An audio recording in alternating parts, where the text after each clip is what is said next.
Et nous sommes de retour au plateau pour la suite de cette émission. Nous abordons notre deuxième sujet. Nous parlons à présent de la Côte d'Ivoire. Laurent Gbagbo dénonce un coup d'état civil et annonce son retrait de la scène politique.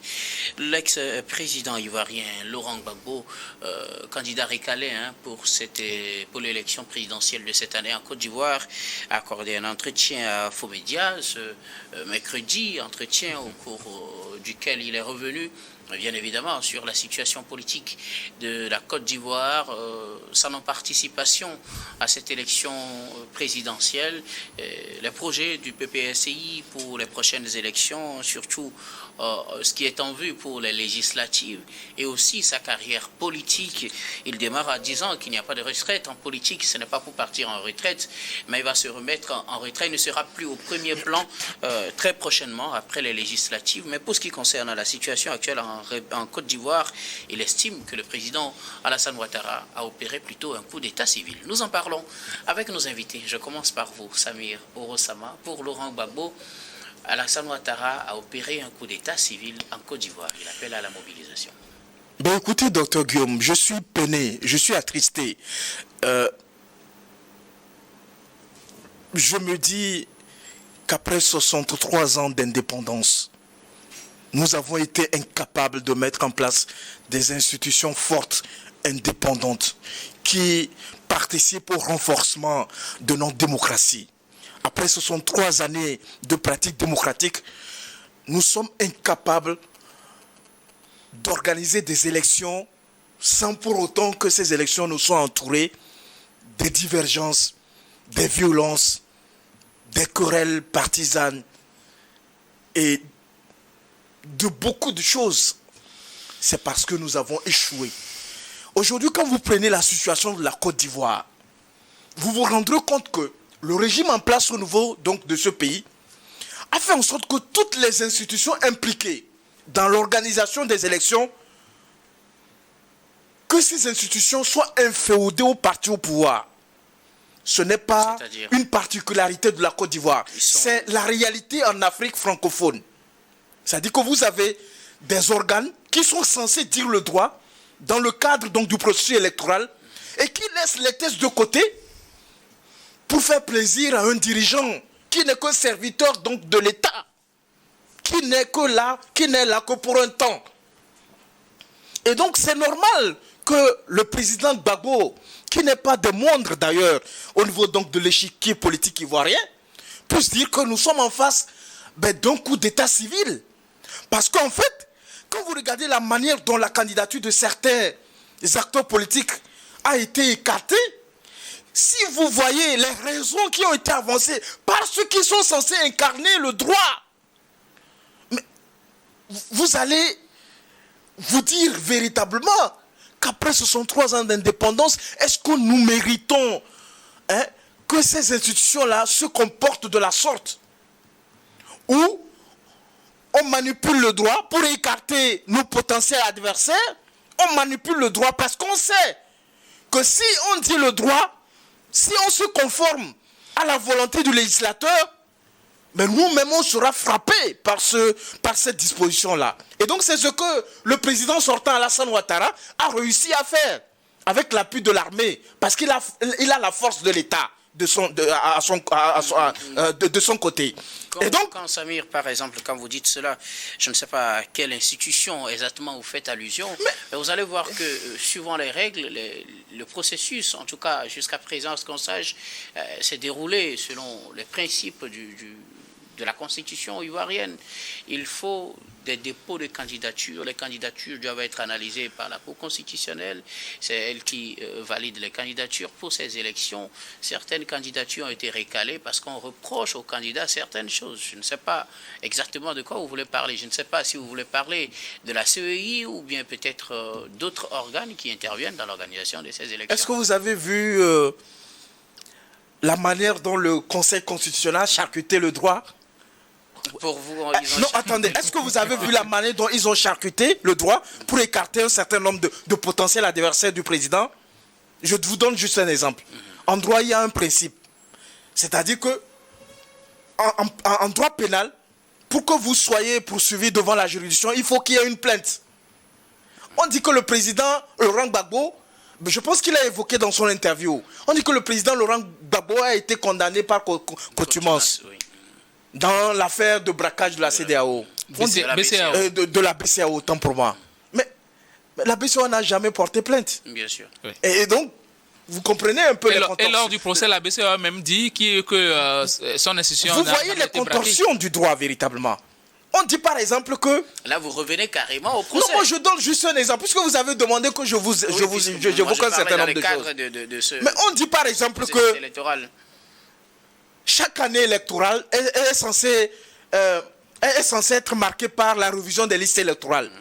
Vous avez une CENI qui fait une interprétation hasardeuse, une interprétation dangereuse, une interprétation qui ne garantit pas la sécurité juridique.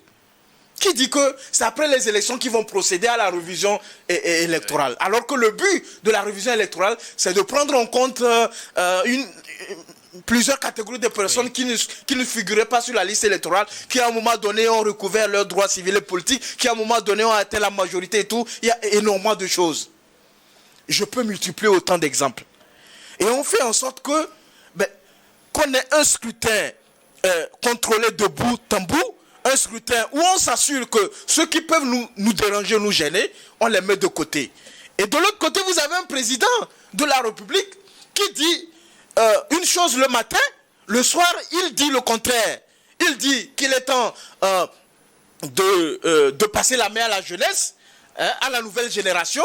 Le soir, il dit que par rapport aux circonstances, par rapport au cas de force majeure et tout, et vous avez des responsables qui incarnent donc l'autorité de l'État, qui disent que la Constitution ne permet pas au président actuel, qui font même partie donc de son parti politique, qui disent que la Constitution, certaines dispositions ne permettent pas au président de se présenter pour un troisième ni pour un quatrième. Aujourd'hui, nous parlons du quatrième mandat. Quand vous regardez tout ça là, il n'y a qu'une seule issue. C'est que nous avons échoué. Nous avons échoué à mettre en place des institutions fortes indépendantes, qui sont capables de dire le droit, quel que soit celui qui est en face, quelles que soient les circonstances dans lesquelles nous nous retrouvons. Et nous avons échoué aussi à faire en sorte que les élections soient un moment donc, de la fête démocratique, un moment donc, du jeu électoral.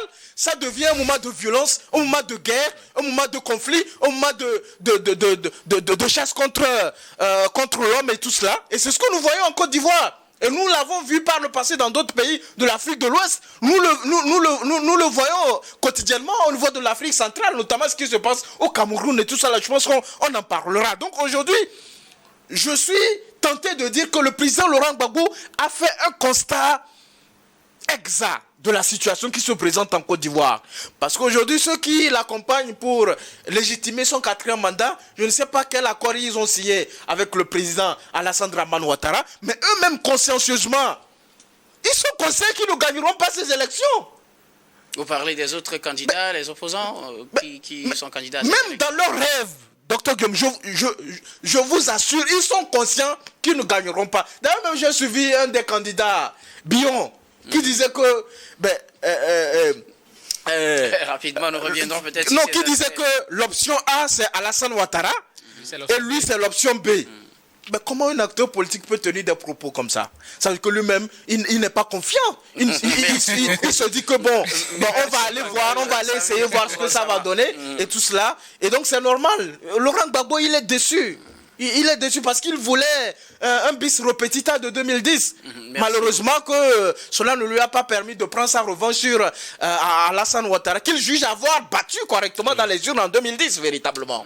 Merci beaucoup à vous, Samir Roussama Gabin-Adjaro. Que vous pensez, vous, d'abord, de cette sortie de Laurent Gbagbo? Il pense que ce qui se passe en Côte d'Ivoire n'est qu'un coup d'état civil. Oui, le président Laurent Gbagbo a parfaitement raison. Moi, je parlerai même de braquage électoral, ce qui est en train de se passer actuellement. Vous savez, le président Laurent Gbagbo, c'est une école. C'est une école et même beaucoup plus toute une université. C'est un homme politique très, très, très convaincu et qui analyse les choses compte tenu des situations. Et encore, il a dit dans cette interview, bon, vous savez, c'était le président Alassane Ouattara qui avait dit que si Gbagbo et Bédié ne se présentaient plus pour les élections, lui aussi, il va se retirer de la scène politique. C'était lui-même qui l'avait dit. Et Arikona Bédié est mort, il est décédé. Il ne peut plus jamais postuler pour les élections en Côte d'Ivoire. Laurent Gbagbo, il a été écarté, bon, même si par des faits biscornus, mais il a été écarté quand même. Alassane Ouattara se représente. Pourquoi? Quelle est la raison? Alassane Ouattara, il n'est pas obligé de ne pas se présenter. C'était lui-même qui l'avait dit. Si Arikona les bandes sont là. Et que Gbagbo a été écarté. Oui, les bandes sont là. Et c'était lui-même qui avait dit que si jamais ces deux personnalités ne se représentaient plus, j'en viens. C'était lui-même qui avait dit. Vous savez, la parole, c'est quelque chose, c'est très important. Un homme de cette trempe-là ne doit pas mentir. Quand vous dites quelque chose, il faut tenir parole. Maintenant, ces deux personnalités ne peuvent plus se présenter. Toi, tu te présentes. Il n'y a pas de souci. Dans les normes, on parle de 2 mandats et puis tu quittes le pouvoir. Le monsieur, il a fait 2 mandats et il a modifié la Constitution. Comme quoi, aujourd'hui, même ses propres partisans ont du mal à dire 3e mandat, 4e mandat. Ils ne le disent pas. Ils disent 1er mandat de la 3e République, 2e mandat de la 3e République. C'est ce qu'ils sont en train de dire. Et c'est incongru. Aujourd'hui, c'est un braquage qu'on est en train d'assister. Et je me dis que Alassane Ouattara a échoué politiquement. Parce qu'il avait quand même la possibilité de remettre la Côte d'Ivoire sur le rail de la démocratie et surtout de la stabilité. Voilà un monsieur qui parle du fait que non, il se présente pour maintenir la paix et la stabilité en Côte d'Ivoire. Mais vous voyez ce qui se passe juste en période de campagne. Il y a des morts. Il y a plus de 700 détenus. Il y a des choses qui sont brûlées, qui sont incendiées, les routes barricadées, des violences à n'en point finir. Quelqu'un qui veut sécuriser son pays, c'est lui qui est en train de mettre ce pays-là à feu et à sang. Ça n'a pas de sens. Et le président Gbagbo a tout bien fait de le dire. Aujourd'hui, c'est un coup d'État civil auquel on est en train d'assister, appuyé par des militaires. Parce que tout au début, quand vous écoutez le discours des partisans du président Alassane Ouattara, ils tiennent des discours assez guerriers. Et même lors de ces campagnes-là, on a vu des gens dans le Nord qui disent du n'importe quoi, qui menacent même les populations. Donc, à un moment donné, nous devons quitter cela. La Côte d'Ivoire avait la possibilité, notamment après le 2e mandat d'Alassane Ouattara, d'amorcer une ère démocratique bien construite. Malheureusement, Alassane Ouattara, il est tellement gourmand qu'aujourd'hui, il est en train de plonger la Côte d'Ivoire je rappelle dans les ténèbres. Que nous sommes dans une situation où on a tous appris la leçon. Quand on change de constitution et qu'il y a certains aspects qu'on modifie, ou du moins quand on modifie les constitutions, on remet le compteur à 0 et les mandats reprennent. C'est ce qui s'est passé en Côte d'Ivoire. Docteur. On a remis le compteur à 0. Et c'est dans cette logique que les partisans du président je vous suis religieusement. Samir vient de dire quelque chose. 2e mandat. Oui, Samir a dit quelque chose tout à l'heure. Et Alassane Ouattara lui-même, il a eu à le dire. Que même la modification de la Constitution ne lui permettait pas de briguer un 3e mandat. Et si c'est Bakongo, sa bande est encore là, il a eu à le dire. Que la modification de la Constitution et donc la nouvelle Constitution ne permettait pas au président Alassane Dramane Ouattara de briguer un 3e mandat. C'est ce qui a rassuré les Ivoiriens. Mais patatras, on nous a dit non, Amadou Gon Coulibaly est décédé, comme si c'était le président Ouattara et Amadou Gon Coulibaly seul qui étaient dans le parti politique. À part Amadou Gon Coulibaly, on ne peut pas choisir une autre personne pour représenter le parti. Et aujourd'hui, les gens sont en train de subir ce que Alassane Ouattara a préparé depuis son 3e mandat. Et le monsieur veut s'accrocher au pouvoir. Heureusement que le président Laurent Gbagbo, ce n'est pas un imbu de sa personne, c'est quelqu'un qui aime la Côte d'Ivoire, c'est quelqu'un qui ne pense pas juste au pouvoir, il pense à ce pays-là au prime abord. Et donc, Alassane Ouattara aujourd'hui il est surpris même de la retraite politique du président Laurent Gbagbo. Donc Laurent Gbagbo, à chaque moment, il donne une certaine leçon. Et si aujourd'hui il y a une certaine pluralité politique en Côte d'Ivoire, c'est grâce à Laurent Gbagbo, qui a eu à défier même le parti unique à son époque de Houphouët-Boigny. Et il a eu à le faire, c'est le père du pluralisme politique en Côte d'Ivoire, c'est le père même de la démocratie en Côte d'Ivoire. Et il est à respecter et à féliciter. Et s'il parle aujourd'hui de braquage ou bien de coup d'État civil, je pense qu'il a été très gentil. Parce que là, il s'agit beaucoup plus de braquage électoral, de coup d'État civil appuyé par les militaires. Merci beaucoup à vous, Gabin Adjao. Alors, Laurent Gbagbo, en tout cas, est revenu sur son parcours politique et ses projections.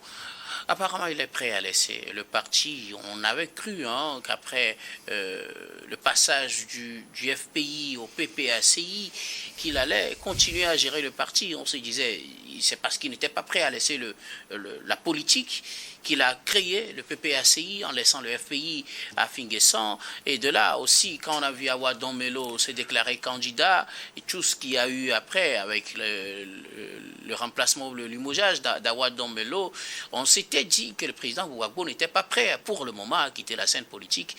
Mais apparemment, c'était plutôt le contraire, qui se dit prêt à laisser la main à une nouvelle génération. C'est pourquoi moi je suis un peu attristé quand j'écoute un certain nombre de jeunes partisans ou jeunes militants du RHDP tenir des propos à la limite méprisants à l'égard du président Gbagbo. Gbagbo, c'est toute une histoire. Le président Gbagbo, c'est vraiment une partie de la Côte d'Ivoire. Et je suis convaincu que l'histoire rétablira véritablement la place que mérite le président Gbagbo au niveau donc de la Côte d'Ivoire. Sinon, vous n'allez pas comprendre pourquoi est-ce que des jeunes comme Touré Mamadou se permettent de tenir des propos à la limite méprisants à l'égard du président Gbagbo. Gbagbo a connu le chaud et le froid, il a connu le jour et la nuit. Gbagbo a été d'abord un militant pour les droits humains, un militant pour la justice sociale. C'est quelqu'un qui a longtemps œuvré au moment où il était à l'université, quand il était enseignant, quand il est rentré en politique dans l'opposition. Il a véritablement subi les dérives donc de la dictature à l'époque. Vous vous rappelez bien. Et donc c'est quelqu'un qui, petit à petit, a réussi à se construire, à faire percer ses idées de développement pour la Côte d'Ivoire, à vulgariser de plus en plus donc ses idées de panafricanisme vraiment dans le sens du développement donc de la Côte d'Ivoire, dans le sens de l'autonomie, dans le sens de la souveraineté. Et c'est quelqu'un qui a réussi également à gouverner. Il est arrivé au pouvoir dans des conditions qui ne lui ont pas permis véritablement d'étaler donc son programme de société, de traduire en termes de politique publique sa vision pour la Côte d'Ivoire, mais il a su marquer de son empreinte véritablement la vie socio-économique et voire même politique de la Côte d'Ivoire. Donc c'est une personnalité pas des moindres de l'histoire politique de Côte d'Ivoire qui s'est fait lui seul véritablement, qui est arrivé au sommet donc de l'État, à la haute fonction donc de l'État, grâce à son engagement, grâce à l'accompagnement donc de ses partisans, de ses collaborateurs, tout cela. Donc je pense qu'à un moment donné de l'histoire, il a compris qu'il était temps de laisser la place à cette jeune génération du Front populaire ivoirien, aujourd'hui à PPACI. Donc je pense qu'il a mesuré, et il a pris de la hauteur par rapport à la situation, qu'il est temps véritablement qu'il quitte la scène politique de façon directe, parce qu'il demeure un Ivoirien, il demeure un acteur politique, il aura toujours le regard sur ce qui se passe dans son pays, mais il ne pourra pas jouer à partir donc des élections législatives, après les élections législatives, un rôle de premier plan, un rôle partisan véritablement, même si dans ces circonstances-là, ces personnalités qui ont marqué donc la vie donc des partis politiques, la vie donc de la Côte d'Ivoire finissent par garder la présidence de l'honneur. Donc il va peut-être devenir président par honneur donc du PPACI, mais je pense que c'est mérité son parcours. Il est il est véritablement un parcours riche d'histoire, un parcours riche d'enseignement, un parcours qui devrait inspirer la jeune génération politicienne. Aujourd'hui, quand vous prenez un peu le PPACI, vous vous rendrez compte que l'avenir est assuré, la relève est assurée. Vous avez des jeunes partisans dynamiques qui arrivent donc à maîtriser les différents enjeux et les défis donc de la Côte d'Ivoire. C'est impressionnant. Il a réussi véritablement à former une multitude donc d'acteurs politiques sur la scène ivoirienne. Merci beaucoup à vous, Samir Ourosama. Gabin Adjaro, Laurent Gbagbo annonce son retrait de la scène politique, du moins s'il ne sera plus au premier plan très bientôt. Oui, puisque bon, quoi qu'il en soit, hein, c'est un homme politique et on reste politicien à vie.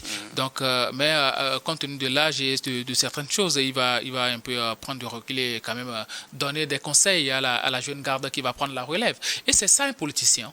C'est ça un politicien, vous formez les jeunes, vous léguez quand même un héritage. Vous n'attendez pas que, bon, quand vous allez mourir, bon, le parti devienne du n'importe quoi. Vous léguez un héritage dès votre vivant et c'est comme ça qu'un politicien doit fonctionner. Et c'est l'une des rares personnalités à annoncer pratiquement sa retraite politique. Hein. C'est l'une des rares personnalités. Certaines personnes, par rapport à tout ce qu'ils ont eu à accomplir, vont dire non, je vais rester là, la tête jusqu'à ce que je meure, parce que les jeunes lui vouent pratiquement une certaine adoration. Mais Laurent Gbagbo, il décide de quitter la scène politique, de rester en arrière-garde et de voir ce qui va se faire. Et le PPACI a été créé en 2021. 4 ans après, voilà, le monsieur décide de quitter parce que les prochaines législatives en Côte d'Ivoire, il me semble, ça doit être en décembre, non? Le 27 décembre. Voilà, ça doit être en décembre. Et donc, après cette législative-là, il va quitter la scène politique et rester en arrière-garde. Ça veut dire que le monsieur a pris le temps de former les jeunes et le PPACI, c'est une école. Quand vous voyez les jeunes loups du PPACI sur les plateaux, quand vous les voyez sur le terrain, ce sont des gens convaincus. Ce sont des gens qui savent très bien que ils sont en train de suivre une certaine idéologie. Et le PPACI, ce n'est pas un gourou qui est là, mais plutôt quelqu'un qui a su forger une idéologie dans son parti politique et les jeunes ne font que suivre cette idéologie-là.